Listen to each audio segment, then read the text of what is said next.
देखा कि भगवान ने चौथे श्लोक से ज्ञान विज्ञान विज्ञान रहित ज्ञान का उपदेश प्रारंभ किया। उसमें भगवान ने कहा भूमिरा पूर्णलो वाली अहंकार भूमिरा प्रकृति रखा अपरियन अपरियन प्रतिशत विद्य में पराम जीव भूताम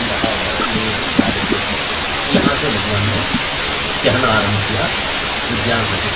तो इसमें क्या कहा कि पृथ्वी जल अग्नि वायु आकाश ये पंच महाभूत और मन बुद्धि तथा अहंकार इस प्रकार ये 8 प्रकार के भेदों वाली मेरी अपरा प्रकृति है। और हे महाभाव इस अपरा प्रकृति से अन्य भिन्न जीव रूप बनी हुई मेरी परा प्रकृति को जान जिसके द्वारा ये जगत धारण है। अब इसमें जगत धारण करने का क्या अर्थ है उसको समझते हैं।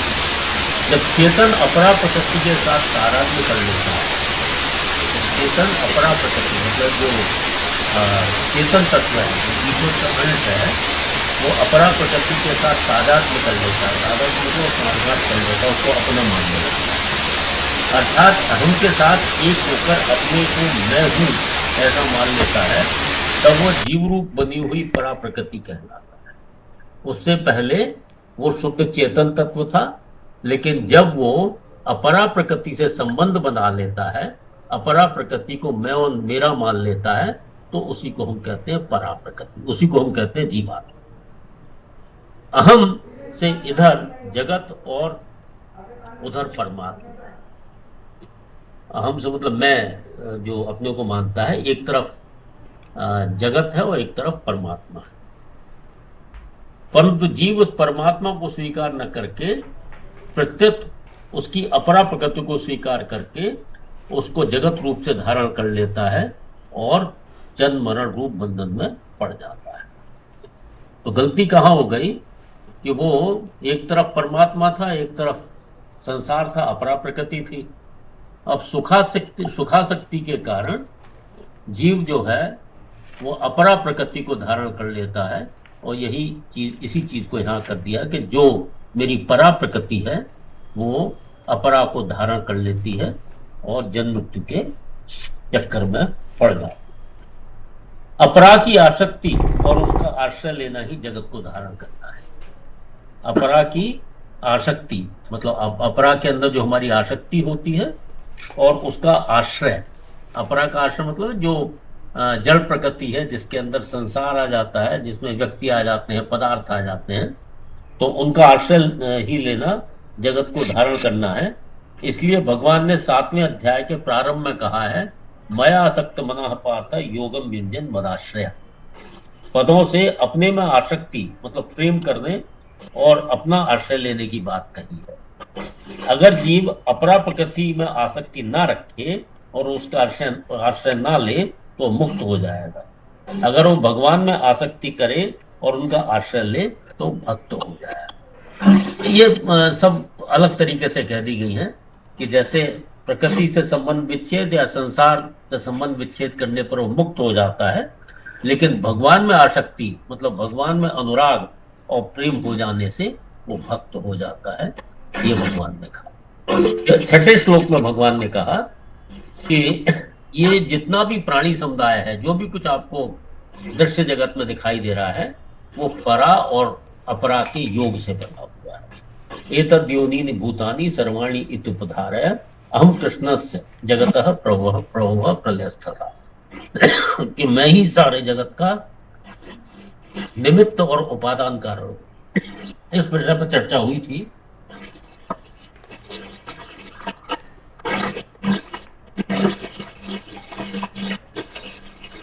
मैं ही सारे जगत का निमित्त और उपादान कारण हूं। माइक बहुत खुले। जरा माइक म्यूट कर ले प्लीज। अनिल अग्रवाल जी का खुला हुआ वो डिस्टर्ब कर रहा है थोड़ा। अनिल अग्रवाल जी माइक म्यूट कर लें।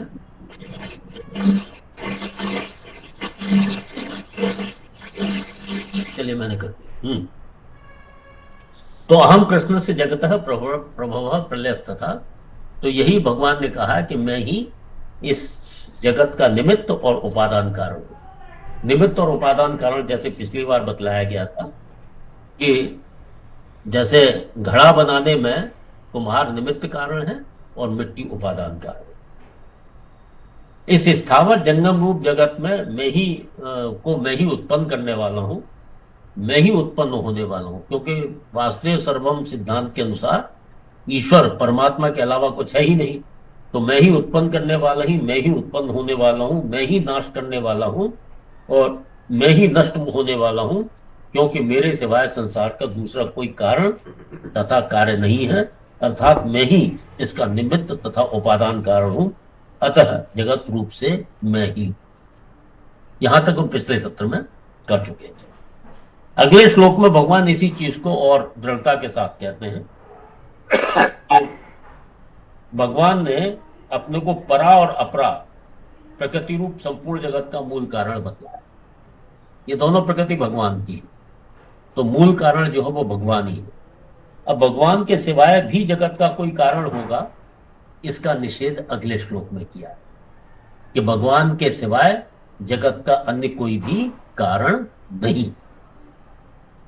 मत्तः परतरम नान्यत् मत्तः परतरं नान्यत् चिदस्ति धनंजय किंचिदस्ति धनंजय धनंजयः मयि सर्वमिदं प्रोतं मयि सर्वमिदं प्रोक्तम् सूत्रे मणिगणा इव सूत्रे मणिगणा मणिगणा मत्तः परतरं नान्यत् किंचिदस्ति धनंजय मत्तः परतरं नान्यत् किंचिदस्ति धनंजय धनंजय मयि सर्वमिदं प्रोतं सूत्रे मणिगणा इव मयि सर्वम् इदं प्रोक्तम् सूत्रे मणिगणा इव मत्तः मतलब मेरे, पंचमी लगी हुई है। परतरम, मत्तः परतरम मेरे सिवाय, मेरे अतिरिक्त। न अन्यत, पच्चे देख लीजिए, न अन्यत किंचित अस्ति धनंजय।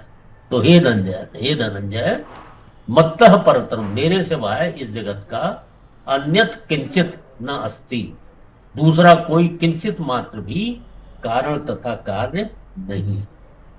ये पहली लाइन कही और फिर कहा मयि सर्वम इदम प्रोतम सूत्रे मणिगणा इव।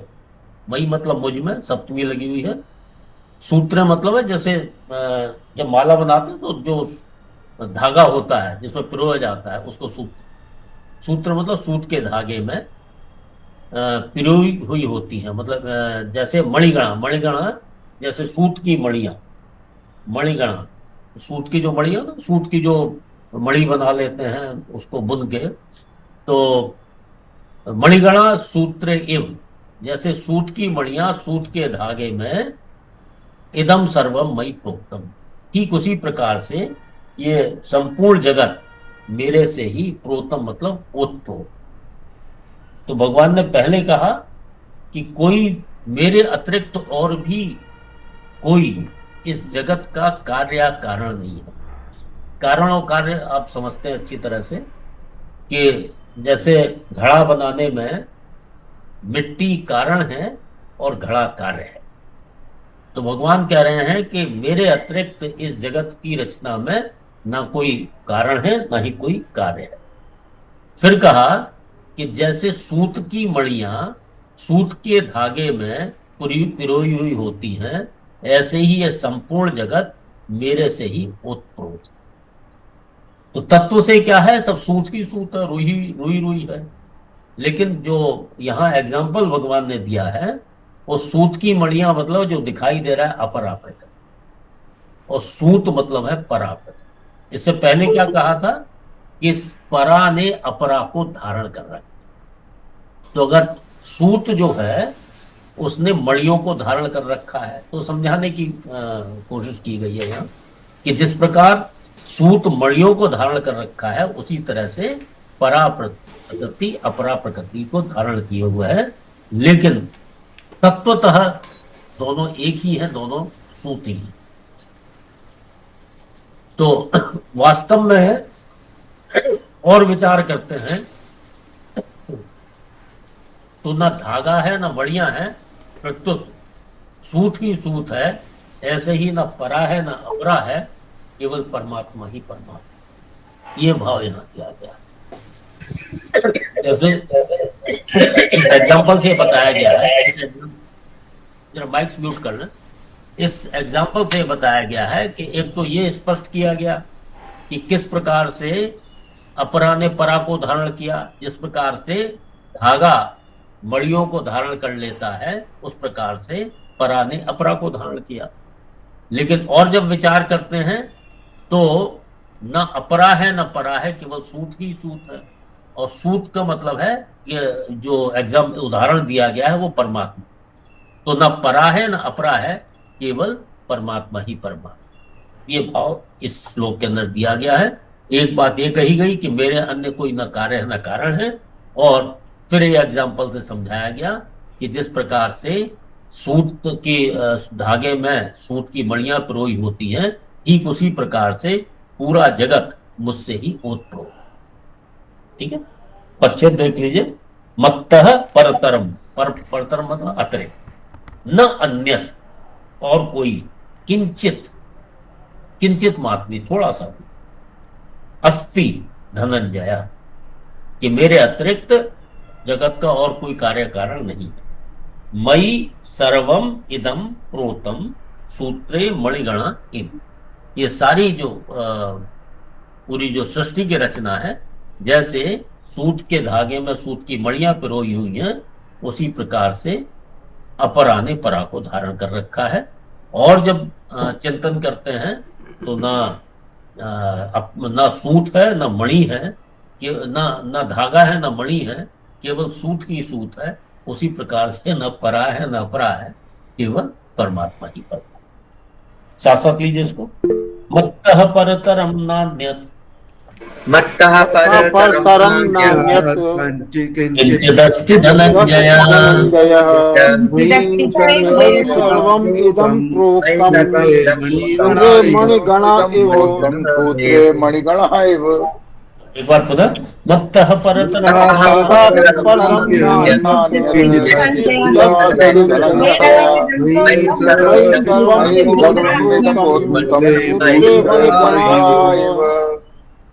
अगले जो 5 श्लोक हैं उसमें भगवान ने अपनी विभूतियों का वर्णन किया है कार्य और कारण की दृष्टि से, कि जो कुछ भी सृष्टि में कार्य दिख रहा है, जो कुछ भी हमें पदार्थ दिख रही हैं, क्रियाएं दिख रही हैं या व्यक्ति दिख रहे हैं, उसके मूल में परमात्मा है।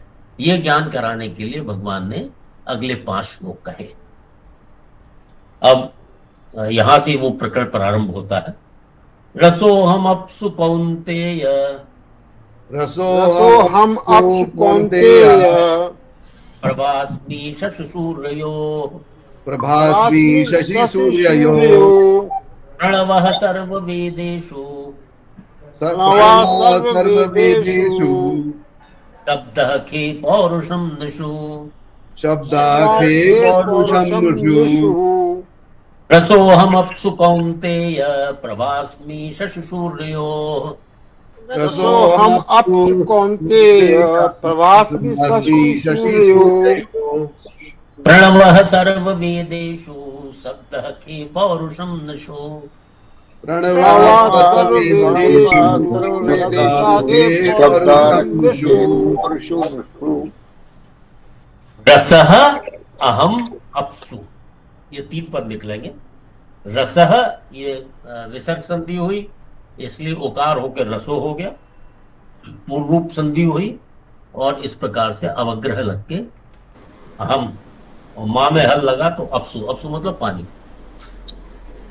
तो अहम अपसु रसः अहम, कि जलों में जो रस मैं हूँ, जलों में रस में हूँ। हे कौन्तेय, प्रभा अस्मि, प्रभास्मि ना, प्रभा अस्मि शशिसूर्यो, और मैं ही शशिसूर्यो, ये द्विवचन का पद बन गया है। चंद्रमा और सूर्य में प्रभा अस्मि, मैं प्रकाश हूं। जैसे चंद्रमा और सूर्य का प्रकाश भगवान कह रहे हैं मैं हूं, और जलों में रस मैं हूं, और सर्व वेदेषु प्रणव, संपूर्ण वेदों में प्रणव अर्थात ओंकार ये मैं हूं। और खे होता है आकाश में, जो ख होता है उस आकाश शब्द उसका अर्थ होता है, खे जो है वो सप्तमी है। तो खे मतलब आकाश में शब्द है, आकाश में शब्द, और नृषु पौरुषम मनुष्यों में पुरुषार्थ में। तो भगवान यह कारण और कार्य की दृष्टि से अपनी विभूतियों का वर्णन कर रहे हैं, कि जिसमें उन्होंने कहा कि जलों में मैं रस हूं। अब जलों में रस हूं कहने का अर्थ यह है कि आपको पहले बताया जा चुका है, तन्मात्राएं होती हैं जिसको हम सूक्ष्म महाभूत भी कहते हैं। तो जो चीज जिस तन्मात्रा, जैसे घड़ा जो है वो मिट्टी से उत्पन्न होता है, मिट्टी में ही स्थित रहता है और मिट्टी में ही लीन हो जाता है। इसी प्रकार से जो तन्मात्राओं से जो चीज उत्पन्न होती है, कहने का मतलब यह है कि जिस कारण से, कारण वो है जहां से जो जिससे उत्पन्न होती है, जैसे मिट्टी कारण है घड़े में, तो जिस कारण से उत्पन्न होती है उसको हम शास्त्रीय भाषा में कहते हैं तन्मात्रा। तो जल रस तन्मात्रा से पैदा होता है, रस तन्मात्रा में रहता है और रस तन्मात्रा में लीन होता है। जल में से अगर रस निकाल दिया जाए तो जल तत्व कुछ नहीं रहेगा, अतः रस ही जल रूप से है, यह रस मैं हूं। भगवान कहते हैं कि जल के अंदर जो रस है, रस तत्व अगर निकाल दिया जाए जल में से तो फिर जल जल ही नहीं रहेगा। तो उन्होंने कहा ये जो रस तत्व है ये मैं हूं। प्रभा अस्मि शशु सूर्यो, अब जो चंद्रमा और सूर्य हैं ये हमें प्रकाश देते हैं, एक जो है बड़ा तेज प्रकाश देता है और एक मध्यम प्रकाश देता है। एक का प्रकाश जो है वो ऊर्जावान है, गर्म है, एक का प्रकाश शीतल है। तो कहते हैं ये जो प्रभा, जो उजाला है, ये जो प्रकाश है, शशि मतलब है चंद्रमा, और सूर्य का जो प्रकाश है ये भी मेरे ही कारण है, उसका कारण भी मूल कारण मैं हूं। अगर चंद्रमा और सूर्य में से प्रकाश निकाल दिया जाए तो चंद्रमा चंद्रमा नहीं रहेगा, सूर्य सूर्य नहीं रहेगा। तो इसी प्रकार से भगवान कह रहे हैं कि शशि सूर्यो, शशि चंद्रमा और सूर्य के अंदर जो प्रकाश है वो मेरी ही विभूति है, मैं ही। प्रणव सर्व वेदेषु, प्रणव होता ओंकार।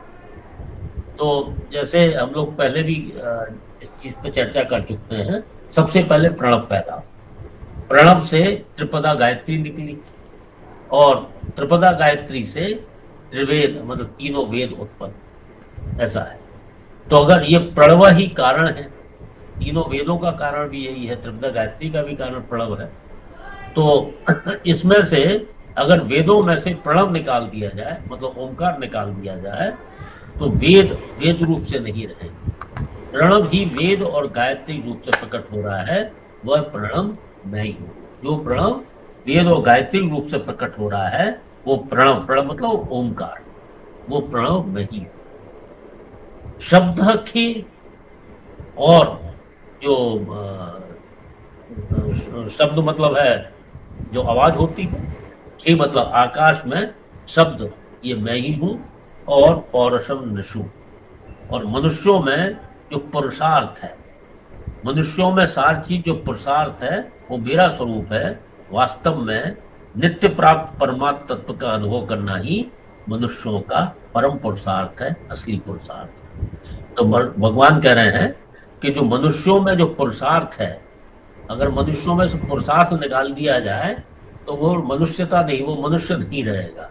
और असली पुरुषार्थ क्या है? मनुष्यों का असली पुरुषार्थ है और परमात्म तत्व का अनुभव करना। तो भगवान यहाँ कह रहे हैं प्रणव सर्व वेदेषु सब जगह ये जो कोलाहट जिसको बोलते हैं स्पेस दिखती है वो आकाश है। आकाश शब्द, आकाश जो है वो शब्द तन्मात्रा से पैदा होता है। ये तन्मात्राओं के विषय में किसी दिन चर्चा कर लेंगे कि तन्मात्राएं क्या होती हैं।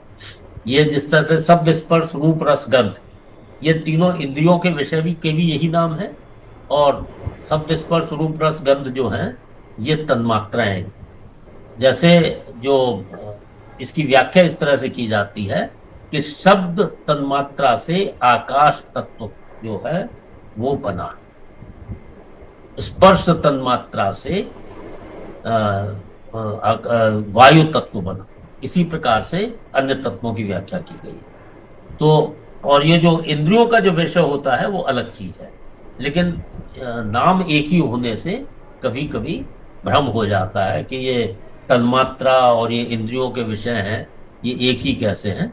लेकिन नाम एक होते हुए भी व्याख्याओं में ये अलग अलग चीज है। तन्मात्रा जो है वो कारण होती है और जो पंच महाभूत हैं ये कार्य है। ठीक है, तो भगवान यह कह रहे हैं शब्दाखे, तो आकाश शब्द तन्मात्रा से पैदा होता है और शब्द तन्मात्रा में ही रहता है और अंत में शब्द तन्मात्रा में ही लीन हो जाता है। अतः शब्द तन्मात्रा ही आकाश रूप से प्रकट हो रही है और शब्द तन्मात्रा के बिना आकाश कुछ नहीं है, वह शब्द मैं हूं, ये भगवान ने कहा। ठीक है, रसोहम अप्सु कौन्तेय प्रभास्मि शशुसूर्यो, रसोहम अप्स कौन्तेय प्रभास्मि शशि सूर्योः प्रणवः सर्ववेदेषु शब्दः खे पौरुषं नृषु।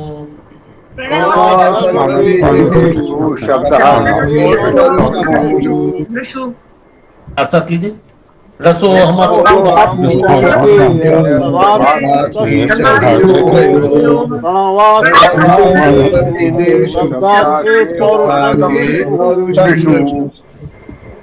हाँ, अमिताभ जायसवाल जी आपने हाथ उठा रखा है। प्रणाम सर। जी सर, 2-3 क्वेश्चन थे। 2-3 एक साथ? अच्छा बताइए। सर, एक तो आपने त्रिपदा गायत्री बोला अभी, तो त्रिपदा गायत्री जी क्या चीज़ होती हैं? गायत्री मंत्र जानते हो? हाँ। बस उसी को समझ लो। वेद माता जो गायत्री जो है उसका वो वेद माता के रूप में कही जाती है। वेद जो है गायत्री से त्रिपदा गायत्री बोली जाती है, क्योंकि ये जो गायत्री मंत्र भी वो 3 पदों वाला माना जाता है। ठीक है, अच्छा, तो वो त्रिपदा गायत्री बोलते हो जी। हाँ, प्रश्न 2 सर, ये जो अभी तन्मात्रा वाली आपने बात कही है, तो महत तत्व और ये वाला सर थोड़ा कंफ्यूजिंग है, ये गीता जी में नहीं ठीक से समझाया हुआ है सर, इसको प्लीज एक्सप्लेन कर दीजिए। ये वैसे तो विषयांतर है, आप ऐसा समझ लीजिए, शॉर्ट में बतला देता हूँ। अच्छा, तीसरा प्रश्न पहले कर लीजिए, क्या है? जी सर, पानी जल में रस जैसे समझ में आ पाता है सर मेरे, लेकिन ये आकाश में शब्द ये थोड़ा पकड़ में नहीं आ पा रहा सर। हाँ, वो धीरे धीरे पकड़ में आएगा, आकाश से इतनी आसानी से कहाँ पकड़ में आता है। जी, यही थे सर, यही 3 सवाल थे। ठीक है जी। तो ये जो तन्मात्राएं हैं, आप ऐसा समझ लीजिए, देखिए इसमें भी 2 दर्शन है, वेदांत दर्शन और सांख्य दर्शन में थोड़े से मतभेद। वेदांत दर्शन के अनुसार ये जैसे थोड़ा विषयांतर हो रहा है, लेकिन 2 मिनट लूंगा इसमें ताकि कुछ स्पष्टता आ जाए। वेदांत दर्शन के अनुसार ये माया जो है त्रिगुणात्मक है, 3 गुणों से बनी हुई। माया के 3 गुण होते हैं, सतोगुण, रजोगुण और तमोगुण। वेदांत दर्शन कहता है कि ये तीनों जो गुणों से 5 सूक्ष्म महाभूत, जिसको हम कहते हैं ना आकाश, वायु, अग्नि, जल और पृथ्वी, ये सूक्ष्म महाभूत, सूक्ष्म महाभूत को ही जो सांख्य दर्शन तन्मात्रा कहता है। जो वेदांत दर्शन के अंदर जिनको सूक्ष्म महाभूत कहा गया है, सांख्य दर्शन में उन्हीं को तन्मात्रा कहते हैं। ये सूक्ष्म महाभूत वो नहीं है जो हमें दिखाई दे रहे। सूक्ष्म महाभूत जो हैं वो हमें दिखाई नहीं देते। जो हमें दिखाई दे रहा है वो स्थूल महाभूत हैं, उनकी रचना भी एक प्रक्रिया है। अब ये तीनों जो 5 सूक्ष्म महाभूत जो पैदा हुए, इसमें तीनों गुणों की जो मात्रा है वो घटती बढ़ती है। जैसे आकाश तत्व के अंदर सबसे ज्यादा सतोगुण और पृथ्वी तत्व के अंदर सबसे कम सतोगुण, और इस तरह से 5 तरह के, जैसे 3 चीजों से हमने 5 मिक्सचर बना लिए कि किसी में सतोगुण ज्यादा कर दिया, किसी में रजोगुण ज्यादा कर दिया, किसी में तमोगुण ज्यादा कर दिया। अब ये जो 5 सूक्ष्म महाभूत हैं, इनसे बाकी सृष्टि की रचना होती है। एग्जाम्पल छोटा छोटा देके बता देता हूं। जैसे जो आकाश का जो तत्व, जो आकाश का जो सतोगुण है, आकाश तीनों गुण आकाश में आ गए जैसा भी बताया आपको। तो आकाश के अंदर जो सत्व अंश है उससे श्रोतेंद्रिय उत्पन्न होती है। और इसी प्रकार से जो दूसरों के जो सत्व अंश हैं उनसे दूसरी ज्ञानेंद्रियां पैदा हो जाती, उनके रजस अंश से कर्मेंद्रियां पैदा हो जाती और प्राण पैदा हो जाते। और जो और जो बाकी जो तमोगुण बच गया पांचों के अंदर, उनका हम पंचीकरण करते हैं। पंचीकरण का अर्थ होता है कि अगर मैं वायु तत्व का पंचीकरण करना है तो आधा अंश वायु का होगा और बाकी जो अंश हैं, बाकी जो आधा भाग है उसके अंदर बाकी चार महाभूत आ जाएंगे। इसको पंचीकरण की क्रिया कहते हैं। ये जो पंचीकृत महाभूत हैं, यही जो हमें दिखाई दे रहे हैं, जो हमें पृथ्वी का दिखाई दे रही है, वो पंचीकृत महाभूत का हिस्सा है, मतलब पंचीकृत पृथ्वी है। बस इतना ही समझ लीजिए, जितना समझ में आया समझ लीजिए। ये बड़ा विस्तृत विषय है और कभी इस पर अगर होगा तो इसमें पूरा एक कम से कम 2 दिन लगेंगे समझाने में। जी सर, धन्यवाद सर। जी धन्यवाद सर, प्रणाम जी। तो हाँ, इसको फिर लीजिए। रसो हमअप्सु कौन्तेय प्रवास में शशि सूर्यो। साथ साथ लीजिए। रसोऽहमप्सु कौन्तेय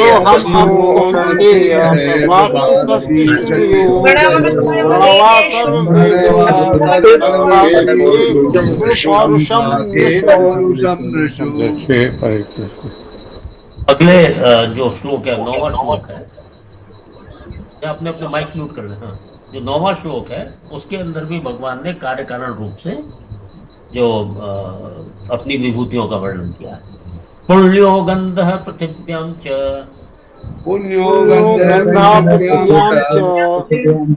तेजश्चास्मि विभावसौ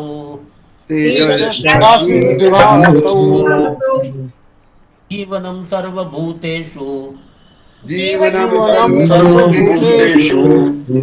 तपश्चास्मि तपस्विषु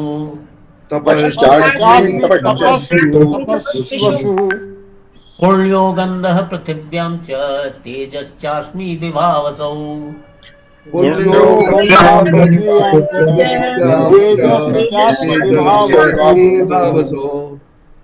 जीवनं सर्वभूतेषु तपश्चास्मि तपस्विषु जीवनं सर्वभूतेषु तपस्विषु।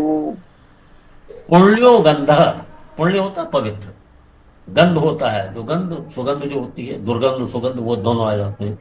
पुण्यो गंधः पृथिव्याम, पृथिव्याम पृथ्वी में, ये सप्तमी लगी हुई पृथिव्याम में, पृथ्वी में पुण्य गंधः, पृथ्वी में पवित्र गंध मैं हूं। च विभावसौ, विभावसौ मतलब यहां भी सप्तमी है, अग्नि में, अग्नि में तेजः अस्मि, और अग्नि में जो तेज है वो मैं। तो पृथिव्याम पुण्य गंधः और विभावसौ तेजः अस्मि, मैं ही हूं। च सर्वभूतेषु, संपूर्ण प्राणियों में, जीवनम, जीवन शक्ति मैं। तपस्विषु तपः अस्मि, और तपस्वियों में की तपस्या भी मैं ही। ये भगवान ने 4 चीजें। तो पृथिव्याम, पहले देखिए, पुण्यो गंधः पृथिव्याम च तेजः च अस्मि, ये 3 पद निकलेंगे। तेजः, यहां विसर्ग संधि लगी, उसके बाद इष्टुत हुआ है। तेजः च अस्मि विभावसौ जीवनम सर्वभूतेषु तपः च अस्मि तपस्विषु। तो भगवान कह रहे हैं पृथ्वी में पवित्र गंध में हूं। पृथ्वी, जैसा अभी अभी एक्सप्लेन किया है, पृथ्वी जो है गंध तन्मात्रा से उत्पन्न हो, गंध तन्मात्रा में रहती है और गंध तन्मात्रा में लीन हो जाती है। तात्पर्य है कि गंध के बिना पृथ्वी कुछ नहीं है, भगवान कहते हैं पृथ्वी में वह पवित्र गंध है। पृथ्वी जो है वो गंध तन्मात्रा से होती है, इसलिए वो विषय मैंने विषयांतर करके थोड़ा सा बता दिया था ताकि समझ में आए ये चीजें कि जो तन्मात्रा से ही पृथ्वी, गंध तन्मात्रा से ही पृथ्वी उत्पन्न हुई है और उसी में रहती है, उसी में लीन हो जाती है। और भगवान ये कह रहे हैं कि पृथ्वी में वो पवित्र गंध में, अब वही पवित्र गंध तो भगवान हो गए, अब अपवित्र गंध कौन है? तो अपवित्र जो है ये एक तरह से विकृति है, जो गंध की विकृति रूप है। तो देखा जाए तो अपवित्र पवित्र जो भी गंध है वो भगवान ही है, लेकिन जो दुर्गंध है वो विकृति है और जो पवित्र गंध है वो भगवान ने अपना स्वरूप बताया। और फिर क्या कहा? विवावशौ तेज अस्मि। तेज ठीक उसी हिसाब से तेज रूप तन्मात्रा से प्रकट होता है। तेज जो है वो रूप, शब्द स्पर्श रूप रस गंध, ये 5 तन्मात्रा है ना। तो तेज जो है वो रूप तन्मात्रा से प्रकट होता है, उसी में रहता है, उसी में लीन हो जाता है। और भगवान कहते हैं कि वो भी जो तेज है वो मैं ही। जीवनम सर्वभूतेषु, संपूर्ण प्राणियों में एक जीवन शक्ति है, प्राण शक्ति है, जिससे वो सब जी रहे हैं। उस प्राण शक्ति से वो प्राणी कहलाते हैं। प्राण शक्ति के बिना उनमें मतलब प्राणी नहीं रहते हैं। प्राण शक्ति के कारण गाढ़ नींद में सोता हुआ आदमी भी मुर्दे से विलक्षण दिखता है। वो प्राण शक्ति मैं हूं, जो जीवन शक्ति हो ना, जीवनम सर्वभूतेषु। तो जो प्राण शक्ति है भगवान कह रहे हैं वो मेरी ही विभूति है, वो मैं ही। और तपश्चास्मि तपस्विषु, और तपस्वियों का तप मैं ही। परमात्मा की प्राप्ति के लिए कितने भी कष्ट आए उनमें निर्विकार रहना ही असली तप है। परमात्मा की प्राप्ति के लिए जितने भी कष्ट आए उसमें उनसे विचलित ना होना, उसमें हर्ष और शोक का अनुभव ना करना, इस प्रकार से निर्विकार रहना ही असली तप है। यही तपस्वियों में तप है, इसी से तपस्वी कहलाते हैं। इसी तप को भगवान अपना स्वरूप बदलाते हैं। अगर तपस्वियों में से ये तप निकाल दिया जाए तो वो तपस्वी नहीं रहेंगे। तो भगवान ने कहा कि तपस्वियों का तप है।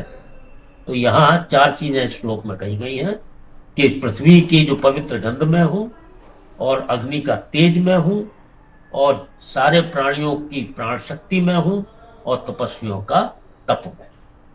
ठीक है, 25 फिर देख लीजिए। पुण्य, यहाँ विसर्ग संधि की वजह से पुण्यो हो गया है। गंध पृथिव्याम च तेज च अस्मि विभावसो जीवनम सर्वभूतेषु तपः च अस्मि तपस्विषु। ठीक है गुरु जी, जी, मेरा बोलिए। एक छोटा सा, ये जो 2 श्लोक अभी हमने पढ़े, पिछला 8वां और ये 9वां, 9वें में तो समझ में आ गया कि जीवनम सर्वभूतेषु यानी उनकी प्राण शक्ति। तो फिर जो 8वें श्लोक में पौरुषम नृषु, उसमें पौरुषम एग्जैक्टली क्या कहेंगे? पुरुषार्थ, पौरुषों में पुरुषार्थ। जो हम मानव जीवन में जो हम पुरुषार्थ करते हैं, जो काम करते हैं भगवान की प्राप्ति करने के लिए, जो हम क्रियाएं करते हैं, जप तप साधना इत्यादि जो करते हैं, वो सब पुरुषार्थ। तो वो सारे पुरुषार्थ को भगवान ने कहा है मेरा ही स्वरूप। पुरुषार्थ समझ में आता है नहीं? हाँ, आते। ठीक, धन्यवाद। बस साथ साथ लीजिए। पुण्यो गंधः पृथिव्यां च, पुण्यो गंधः पृथिव्यां च, पुण्यो गंधा पृथिव्यां च तेजश्चास्मि विभावसौ जीवनं सर्वभूतेषु तपश्चास्मि तपस्विषु। एक बार तो ना, पुण्यो गंधः पुण्यो पृथिव्यां गंधा पृथिव्यां च तेजश्चास्मि विभावसौ जीवनं सर्वभूतेषु तपश्चास्मि तपस्विषु। बीजं मां सर्वभूतानां बीजं मां सर्वभूतानां विद्धि पार्थ सनातनम् विद्धि सनातनम् बुद्धिर्बुद्धिमतामस्मि बुद्धिर्बुद्धिमतामस्मि तेजस्तेजस्विनामहम् तेजस्तेजस्विनामहम् बीजं मां सर्वभूतानां विद्धि पार्थ सनातनम् बीजं बीजं सर्वभूतानां विद्धि पार्थ सनातनम् बुद्धिर्बुद्धिमतामस्मि तेजस्तेजस्विनामहम् बुद्धिर्बुद्धिमतामस्मि तेजस्तेजस्विनामहम् बीजं मां सर्वभूतानां विद्धि पार्थ सनातनम। तो हे पार्थ, सर्वभूतानाम, सब प्राणियों का, सनातनम बीज, अनादि बीज, माम विद्धि, मुझे जान। अभी अनादि बीज क्या होगा? भाई बीज तो बीज है। जैसे पेड़ का किसी भी, मान लो किसी फल का बीज है, आपने वो बीज डाला, खाद पानी दिया, पेड़ बना, फल लगे, उसमें फिर बीज प्रकट हो गया। तो ये जो बीज है, ये तो प्रक्रिया, प्राकृतिक प्रक्रिया है, सब जगह हो रही है। इसके अंदर क्या हो रहा है कि जब बीज पौधा बनता है या पेड़ बनता है, तो बीज का अपना अस्तित्व समाप्त हो जाता है। बीज बीज नहीं रहता, वो बीज ही पौधे के रूप में आता है, बाद में पेड़ के रूप में आ जाता है, और पेड़ से फल, और उसके बाद दोबारा से उसमें बीज बन जाता है। तो यहां हम देख रहे हैं कि बीज का अस्तित्व नष्ट हो जाने के बाद ही पौधा या पेड़ बन रहा है। लेकिन सनातन बीज ऐसा नहीं। सनातन बीज जो है, ये अनादि और अनंत है, अर्थात ये कभी नष्ट नहीं होता है। तो इसी को अविनाश, सनातन मतलब अविनाशी, संपूर्ण प्राणियों का सनातन मतलब अविनाशी बीज मैं हूं, अर्थात सबका कारण। जैसे बीज जो है वो पेड़ का कारण हुआ, क्योंकि बीज से पेड़ उत्पन्न हुआ, और बाद में देखा कि पेड़ जो है बीज का कारण हो गया। तो ये तो एक साइकिल है। लेकिन यहां सनातन कहने का भाव यह है कि मैं सारे प्राणियों को उत्पन्न करने के बाद भी जस का तस रहता हूं, मुझ में कोई भी विकृति या परिवर्तन नहीं आता है। इसीलिए भगवान ने कहा कि मैं सनातन बीज हूं। सारी सृष्टि उत्पन्न करने के बाद भी जो मैं वैसा ही के वैसा रहता हूं, कोई भी उसके अंदर विकृति और परिवर्तन नहीं आता है। शास्त्रीय भाषा में विकृति और परिवर्तन एक ही चीज है, परिवर्तन को ही हम विकृति बोलते हैं, ठीक है। और स्वीदम माम सर्वभूतानां विद्धि पार्थ सनातन बुद्धिर्बुद्धिमताम अस्मि। बुद्धिमता मतलब बुद्धिमानों में, बुद्धि बुद्धि अहम अस्मि। तो बुद्धिमताम बुद्धि, बुद्धिमानों में की बुद्धि जो है वो मैं हूं, और तेजस्वी नाम तेजः अहम अस्मि, और तेजस्वियों का तेज मैं हूं। अब जो भी हम लोग कहते हैं ना, कई लोग कुछ बुद्धिमान होते हैं तो अपने अंदर वो अहंकार पैदा कर लेते हैं कि मैं तो बड़ा बुद्धिमान हूं और बाकी लोग जो है वो ऐसे ही हैं। लेकिन भगवान कह रहे हैं ये भी मेरी ही कृपा है, बुद्धिमानों की बुद्धि मैं ही हूं। अगर उस बुद्धिमानों में से बुद्धि निकाल दी जाए तो कुछ नहीं बचता है। तो बुद्धि बुद्धि में नाम पताम अस्मि, तेजस्वी नाम तेजः अहम। और तेजस्वी, तेज क्या होता है? तेजस्वियों का तेज, जैसे कोई बहुत ही सिद्ध महात्मा होते हैं तो उनमें एक तेज विद्यमान रहता है, वो जो है अलौकिक तेज होता है, ईश्वर प्रदत्त तेज होता है। और उस जो तत्व जीवन मुक्त महापुरुष में जो एक तेज शक्ति रहती है, जिसके प्रभाव से दुर्गुण दुराचारी मनुष्य भी सद्गुण सदाचारी बन जाते हैं, वह तेज भगवान का ही स्वरूप है।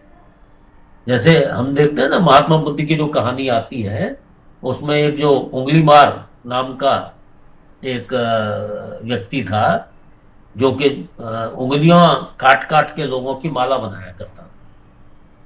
तो महात्मा बुद्ध जब वहां से जाने लगे तो लोगों ने रोका, अरे वहां तो ये रहता है उंगलियां काट लेगा। तो उसने, भगवान बुद्ध ने कहा नहीं कोई बात नहीं, मैं उसी रास्ते से जाऊँ। वो जाते हैं वहां, जैसे ही वो उंगली मार के पास आते हैं तो उंगली मार कहता है ठहरो। अब देखिए तेजस्वियों का तेज क्या है ये एक्सप्लेन किया गया है, ठहरो। तो महात्मा बुद्ध कहते हैं मैं तो ठहर गया, तू कब ठहरेगा। केवल एक वाक्य कह दिया, देखने में बड़ा साधारण सा वाक्य है, लेकिन इसी वाक्य से वो उंगली मार के हृदय में परिवर्तन हो गया और उसने वो काम छोड़कर सदमार्ग पर चलने लगा। तो ये जो तेज होता है, जो महापुरुषों का तेज होता है, उनकी वाणी के अंदर जो प्रभाव होता है, उसी को तेज कहते हैं। तो भगवान कह रहे हैं तेजस्वियों का तेज मैं हूं। ये जो तेज है जिसके द्वारा सिद्ध महापुरुष जो हैं वो गलत रास्ते पर चलते हुए लोगों को सदमार्ग पर ले आते हैं, भगवान कहते हैं वो मेरी विभूति है। ठीक है। बीजम माम सर्वभूतानां विद्धि पार्थ सनातनम। बीजं मां सर्वभूतानां बुद्धिर्बुद्धिमतामस्मि तेजस्तेजस्विनामहम्।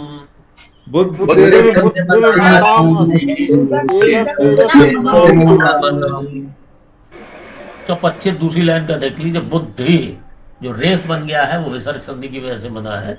बुद्धिमताम मां में हल लग गया, फिर अस्मि, तो बुद्धि बुद्धिमताम अस्मि। तेज यहां भी विसर्ग संधि लगी हुई है, ता क्योंकि कर्कश व्यंजन है तो ये सा आ गया इधर। तेज तेजस्विनाम मां में हल लग गया, अहम तेजस्विनाम। ठीक है, एक बार साथ साथ लीजिए फिर आगे बढ़ते हैं।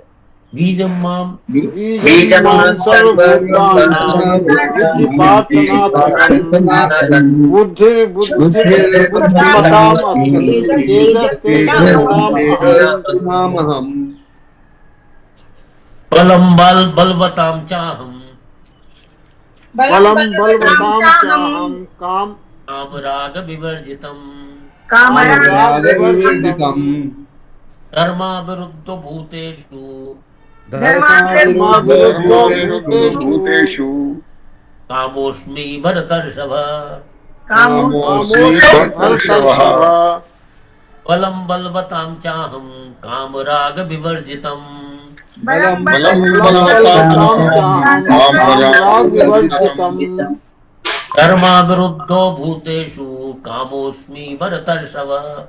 धर्माविरुद्धो भूतेषु कामोऽस्मि भरतर्षभ। बलम बलवताम च हम। तो हे भरत वंशियों में श्रेष्ठ अर्जुन, बलवताम जैसे तेजस्वी नाम था उसी तरह से बलवताम। बलवताम बलवानों में काम राग विवर्जितम बलम, काम और राग से रहित बल मैं हूं।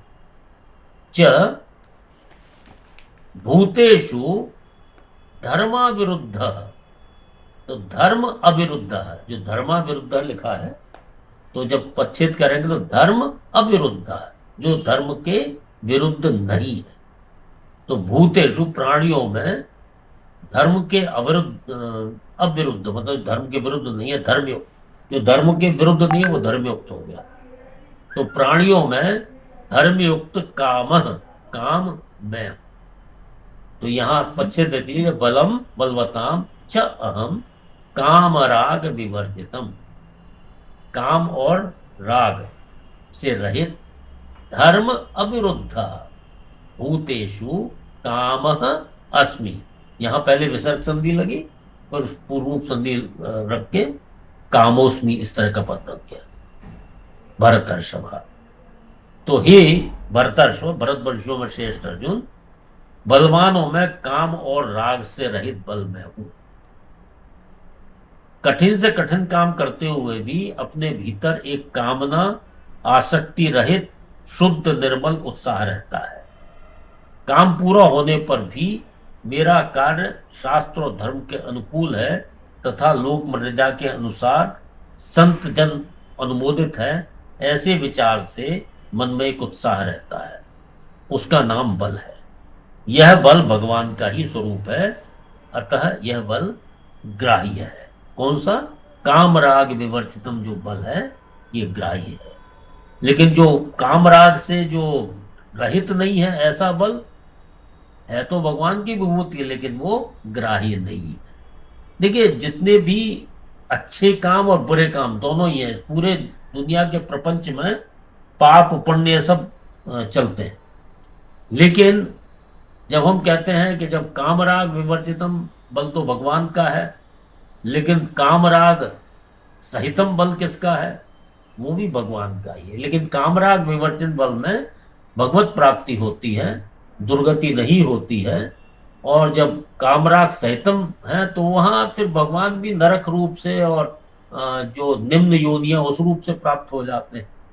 तो ये जो विधि निषेध है इसीलिए किया गया है कि लोग सद्मार्ग को ग्राह्य करें, सद्मार्ग को पकड़ें, और जो सद्मार्ग नहीं है, जो उसके विपरीत है, उसको त्याग दें। हालांकि वासुदेव सर्वम के अंतर्गत ये सारी चीजें आ जाती हैं, लेकिन क्या ग्राह्य है क्या ग्राह्य नहीं है, ये विधि निषेध हमारे शास्त्रों में कर दिया गया। तो बलम बलवताम चाहम कामराग विवर्जितम धर्मा अविरुद्धो धर्मयुक्त भूतेषु सारे प्राणियों में काम अस्मि भर्तर्षभ। तो धर्मयुक्त जो कामनाएं हैं, काम है, वो भगवान ने यहाँ अपनी विभूति बतलाया है। ठीक है। पच्छेद बलम बलवताम च अहम कामराग विवर्जितम समासिक पद है। धर्म अवरुद्ध मतलब धर्मयुक्त भूतेषु काम अस्मि भर्तर्षभ।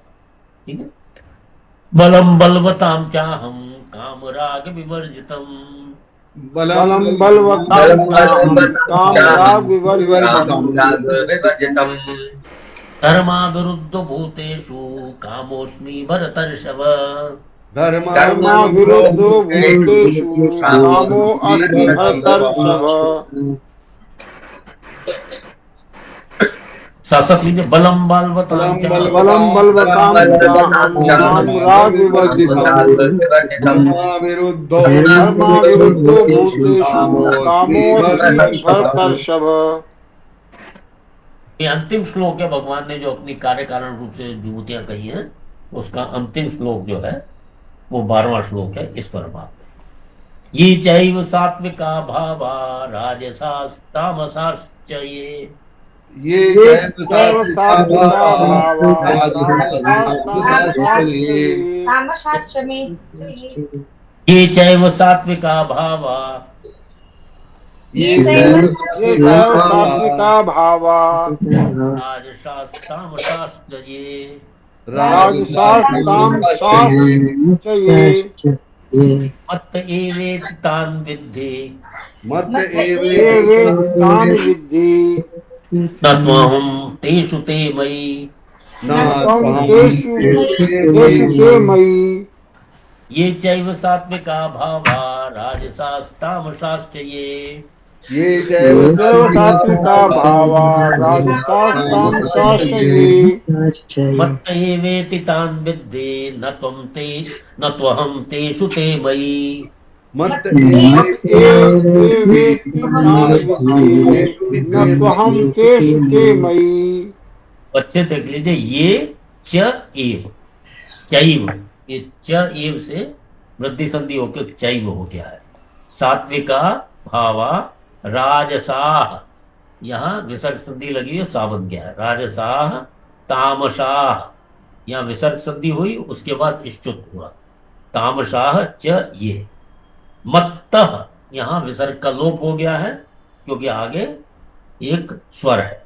ये इसलिए बता रहे हैं ताकि आपकी जो संधियां बताई गई हो रिवीजन होता है। और मत्तः, मत्तः में से विसर्ग लोप हुआ है क्योंकि आगे स्वर है। एव एति तान विद्धि न तो अहम, तो हम है ना, तो अहम यण संधि लगी है, तो अहम तेषु ते मयि। तो भगवान कह रहे हैं ये एव सात्विका भाव, जितने भी सात्विक भाव हैं, सात्विक भाव तो आप समझते हैं, ये च राजसाह च तामसाह, और ये जो जितने भी राजस तथा तामस भाव हैं वे सब मत्तः एव, मुझसे ही होते हैं। ये जितने भी भाव हैं, ये जितने भी भाव हैं सात्विक, राजसिक और तामसिक, ये सब भाव मुझसे ही होते हैं। और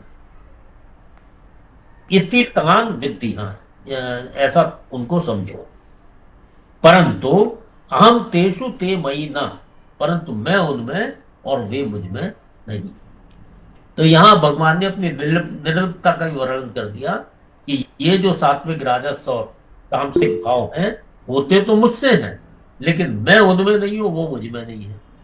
क्योंकि अगर वो मुझ में होते तो मैं तो अविनाशी हूं, तो मेरे साथ वो भी अविनाशी हो जाते, और मैं उनमें होता तो वे सब विनाशी हैं।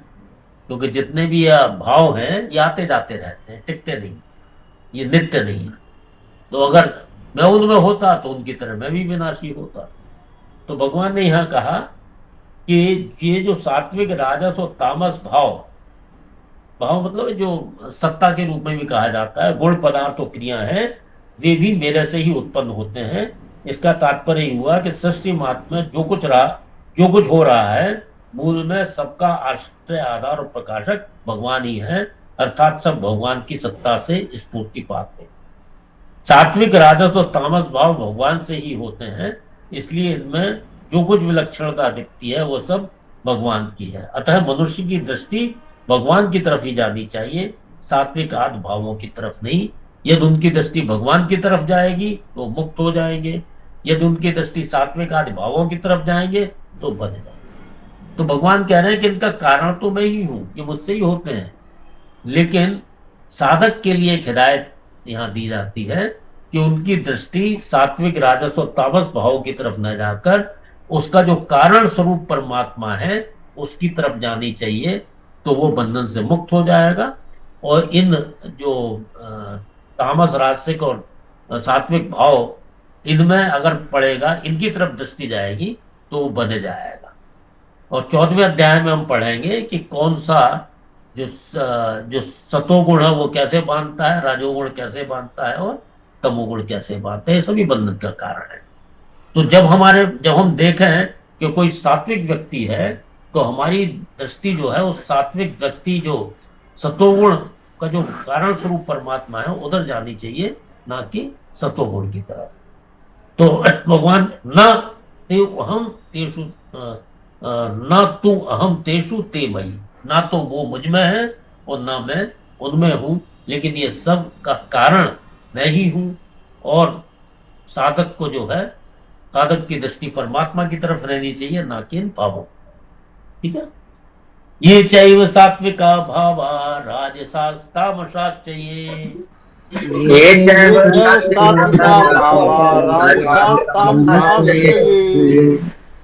मत्त एवेति तान् विद्धे न त्वहं तेषु ते मयि।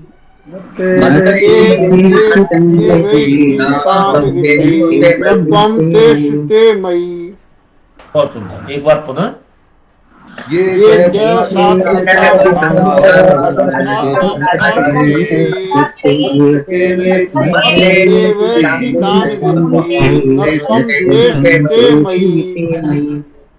बहुत सुंदर। हाँ, एक आध प्रश्न वो ले लेते हैं। हाँ, बीएन पांडे जी और सर प्रणाम। प्रणाम सर। प्रणाम। अभी 4 श्लोक में भगवान ने जितना गुडी गुडी था सब छांट लिया, जितना भी गुण गुडी गुडी वाले थे वो तो भगवान ने छांट लिया, सात्विक भाव ले लिया। और 5वें श्लोक में उन्होंने रजो तमो और सतो गुण तीनों मान लिया। तो कुछ समझ में नहीं आया कि उधर क्यों छांट दिया, इधर क्यों एक्सेप्ट कर लिया। उधर उन्होंने छांटा नहीं है, उसका अंतर्भाव कर लिया। वो मैंने पहले ही बतला दिया था कि जो निषिद्ध कार्य हैं वो भी भगवान के ही भगवान से अलग नहीं है, लेकिन उन निषिद्ध कार्यों को करने से भगवान नरकों के रूप में प्राप्त होते हैं, और जो शास्त्र विहित कर्म करने से भगवान जो है अपने सच्चिदानंद रूप में प्राप्त होते हैं। तो बस यही इसमें फर्क है। जैसे पृथ्व्याम में दुर्गंध का आपको बतलाया गया था कि दुर्गंध जो एक विकृति है, इसी प्रकार से जो उन्होंने कहा कि मैं काम राग विवर्जित जो है मैं हूं, तो काम, ये पूरा भी एक्सप्लेन कर दिया गया था, आपने ठीक से सुना नहीं लगता है। जो दूसरा है वो भी भगवान से अलग नहीं है, लेकिन उसका परिणाम अच्छा नहीं, उसका परिणाम मुक्ति देने वाला नहीं, क्योंकि वासुदेव सर्वम सिद्धांत के अनुसार कुछ भी भगवान से भिन्न नहीं है, सब भगवान के अंतर्गत आ जाता है। हाँ, सत्संग साहब आप कुछ कह रहे थे? सर इसमें ये जो 12वां श्लोक है ना सर, न तो हम तेषु तेमयि, हाँ, इसमें शांकर भाष्य में थोड़ा सा इन्होंने भिन्न इसका अर्थ दिया है। उसमें उन्होंने दिया है न तो हम तेषु, यानी न तो मैं उनमें नहीं हूं, ते मई, वे मेरे में है। उसका उन्होंने ये अर्थ किया है कि ये जितने भी गुण हैं ये सारे के सारे मुझसे उत्पन्न होते हैं, तथापि मैं उनमें नहीं हूं, अर्थात मैं उनके वश में नहीं हूं।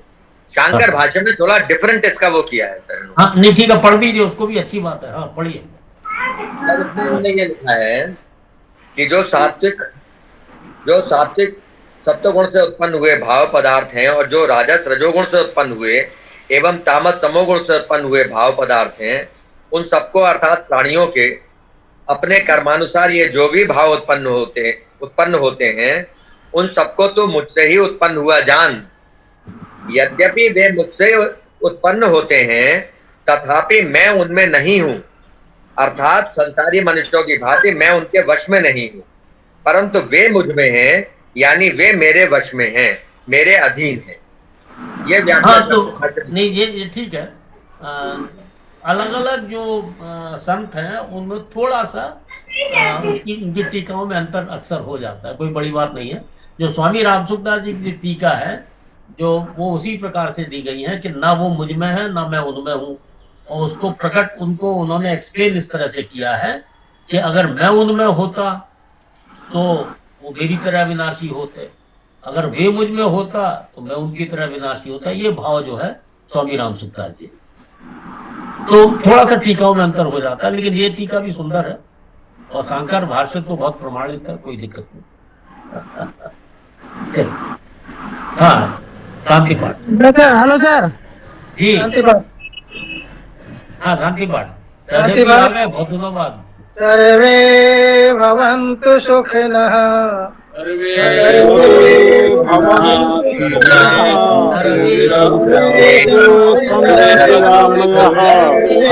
सर्वे भद्राणि पश्यन्तु मा कश्चित् दुःखं।